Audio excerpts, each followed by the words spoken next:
Aloha,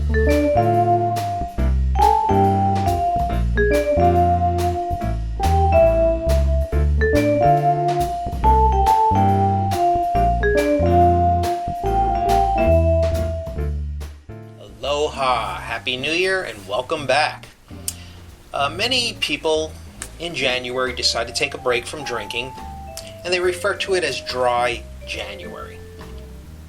I don't have a problem with that. I think it's a great idea. I mean, we've been drinking since Thanksgiving, and then Christmas, and the winter holidays, and New Year's. And so the other night I was watching a movie called Blast from the Past. Now, I had previously bought this DVD because I liked the movie, but now it's been so long since I watched it, I don't know where it is, and I don't even have a DVD player anymore because now we all have these smart TVs. So I was able to find it on YouTube with ads. That's fine because I wasn't really planning on buying it again. But there was this one thing that was really cool that really stuck out in my mind that I didn't remember, and it was called a hot Dr. Pepper.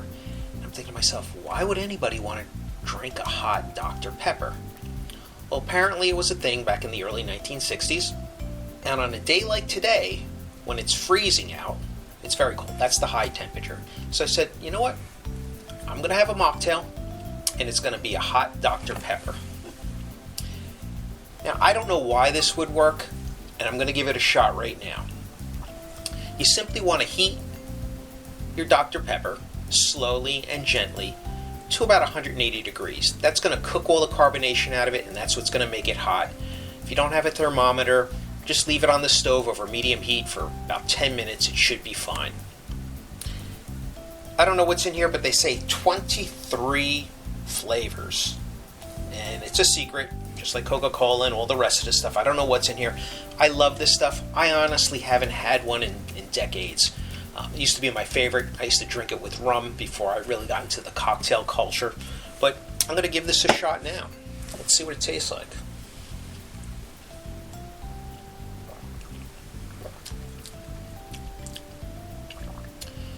You know, it's a little bitter because the sugar got cooked out of it, but it tastes like cider almost.